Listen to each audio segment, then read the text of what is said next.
most traveled as it is now, and probably traveled minister of the gospel in Nigeria now, is Sinach. I met Sinach in the airport one day.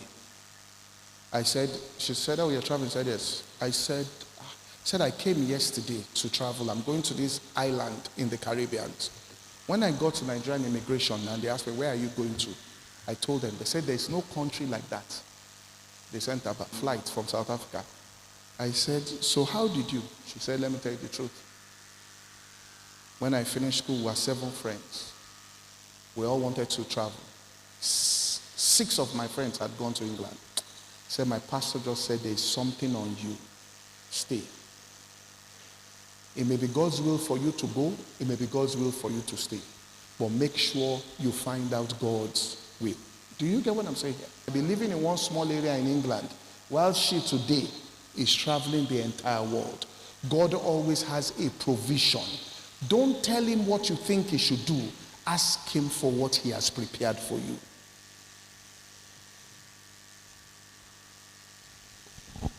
It is eyes that see. It's me. Anywhere you are in the world, wherever you become, you remember this day.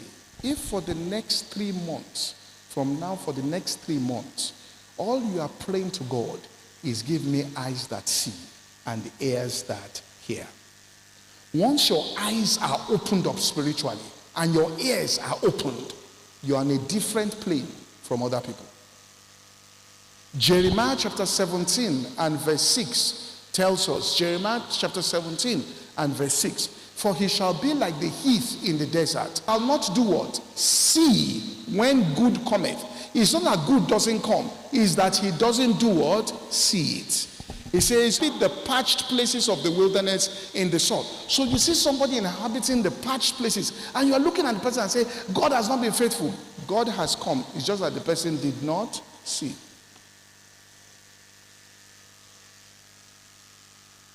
So that's why Paul prayed that prayer in Ephesians chapter 1, that God may give you this, that the eyes of your understanding may be what? Opened, so you can see.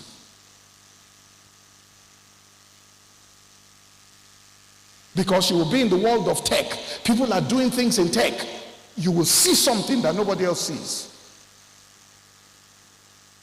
Let me tell you, somebody in church, together, when I was living in campus fellowship, he was in my fellowship. He went to America and he was working there, came back to Nigeria. So I asked him, his father used to work in Shell, but he was an architect. So he went to do architecture, he went to America. So came back, I said, what happened? He said, we are now into oil. I said, how did you get into oil? He said, you won't believe it. He said they showed somebody, and he saw that there were oil wells on this side, and the thing went sloped like this. And they said, there's no oil in this place. He's not a geologist or anything. He just looked at it and said, it is impossible oil in this place. The oil must be flowing like this. How can you say there's no oil here? There's oil. So, old oil blocks that have been sold to people, that they told there was no oil there, he said, let's go and buy it.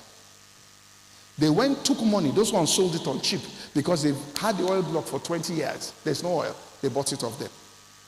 They went to meet investors. They started drilling. That year, I think 5 years ago, it was the second largest discovery of oil that year in the world. He just looked at it and said, it is impossible.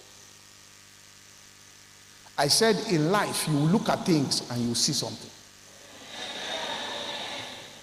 Are you following what I'm saying here? What did David say?